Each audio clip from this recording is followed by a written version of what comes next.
Students, एक viewers ने पूछा कि सर पेरीमीटर और एरिया में क्या डिफरेंस होता है, तो प्लीज़ हमें बताएं। तो आज मैं उसी को लेके ये वीडियो बना रहा हूँ। हालांकि मैंने पहले भी बताया हुआ है, लेकिन एक बार फिर मैं बताता हूँ कि एरिया और पेरीमीटर में क्या डिफरेंस होता है। तो बच्चों, सबसे पहली बात तो पेरीमीटर को हम ले लें। ठीक है, ये जो आप पेरीमीटर देख रहे हैं, पेरीमीटर को ले लें। तो बच्चों, कोई भी फिगर होती है, उसकी जो ये जो साइड होती है ना, इन सब को अगर ऐड कर दिया जाए तो वो पेरीमीटर बन जाती है। अब उस व्यूवर्स ने कहा सर फॉर्मूले तो हमें याद हैं, लेकिन होता क्या है, ये हम कंफ्यूज हो जाते हैं, पेरीमीटर है क्या, एरिया कैसे करना है। अब मैं आपको बताता हूँ।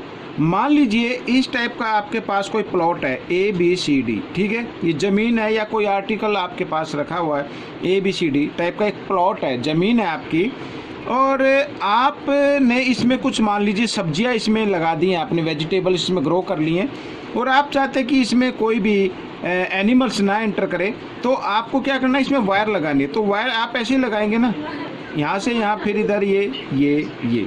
तो बच्चों, ये जो टोटल लेंथ ऑफ प्लॉट हो गई, टोटल लेंथ, तो वो ही पेरीमीटर कहलाती है।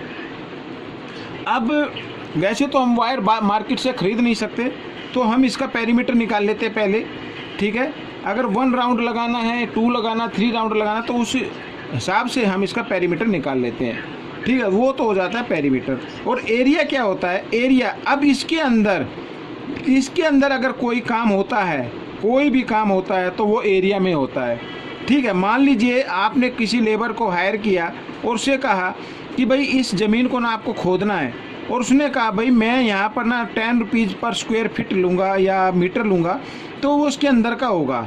ठीक है, वो तो हर फिगर का एरिया का फॉर्मूला अलग अलग होता है। जैसे ये क्या है, रेक्टेंगल है, तो यहाँ पर मैं फॉर्मूला लिख देता हूँ, एरिया ऑफ रेक्टेंगल।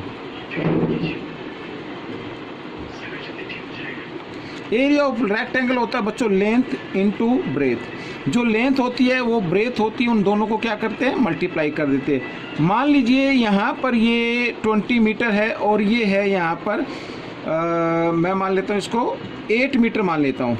ठीक है, ब्रेथ इसकी 8 मीटर है और लेंथ क्या है 20 मीटर। तो इसका एरिया क्या हो जाएगा, 20 × 8, तो 8 2 16 और यहाँ पर आ गया। और एरिया को हमेशा क्या इसमें लिखते हैं, स्क्वायर में लिखते हैं। ठीक है, ये एरिया आ जाएगा। तो हर फिगर का एरिया अलग अलग होता है। और जहाँ तक पेरीमीटर की बात है, तो पेरीमीटर बच्चों टोटल जो लेंथ होती है, उसकी जो बाउंड्री होती है, उनकी जो लेंथ होती है, उनको ऐड करने पर वो क्या आ जाता है, पेरीमीटर आ जाता है। अगर मान लीजिए हम इसी प्लॉट का क्या निकाले, पेरीमीटर निकाले, तो कैसे निकलेगा, पेरीमीटर ऑफ रेक्टेंगल।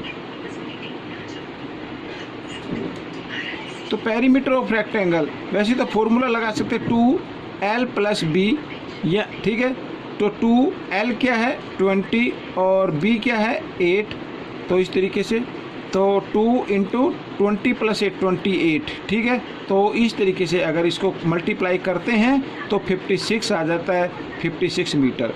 तो अगर मान लीजिए ये 56 मीटर आया, आपको वायर लगानी है तो मार्केट से 56 मीटर वायर खरीदनी पड़ेगी, तो इसके चारों तरफ आ जाएगी। और अगर आप चाहते हैं कि हमें इसमें 2 राउंड लगाएं या 3 राउंड लगाएं, तो 56 को 2 से या 3 से मल्टीप्लाई कर दीजिए, उतनी वायर मार्केट से आप परचेज कर लीजिए, तो वो उसका पेरीमीटर आ जाएगा।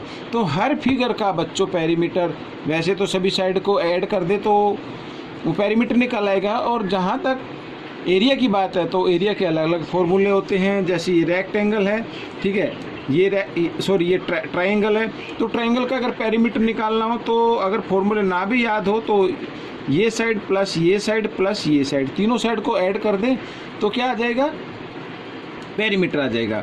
और एरिया जब निकालना है, तो अगर ये मान लीजिए यहाँ पर इसका, तो ये बेस मानेंगे और इसकी हम हाइट फाइंड कर लेंगे। ठीक है, तो इसका एरिया क्या होगा, एरिया ऑफ दिस ट्रायंगल, मैं दिस लिख रहा हूँ, दिस का मतलब इसी ट्रायंगल का, ठीक है ना, ट्रायंगल, तो क्या होगा 1/2 बेस इनटू हाइट, तो ये फॉर्मूला होता है। तो बच्चों कहने का मतलब ये है, तो जो डिफरेंस आपको मालूम करना तो मैंने बता दिया है। फिर भी कोई कमी रह गई है तो आप मुझे कमेंट्स बॉक्स में लिख सकते हैं और मैं अच्छे से वीडियो बनाकर आप लोगों के लिए अपलोड कर दूंगा। तब तक के लिए धन्यवाद और आप प्रैक्टिस करते रहें, दूसरों को सिखाते रहें। मिलते हैं अगले पार्ट में, तब तक प्रैक्टिस करते रहें।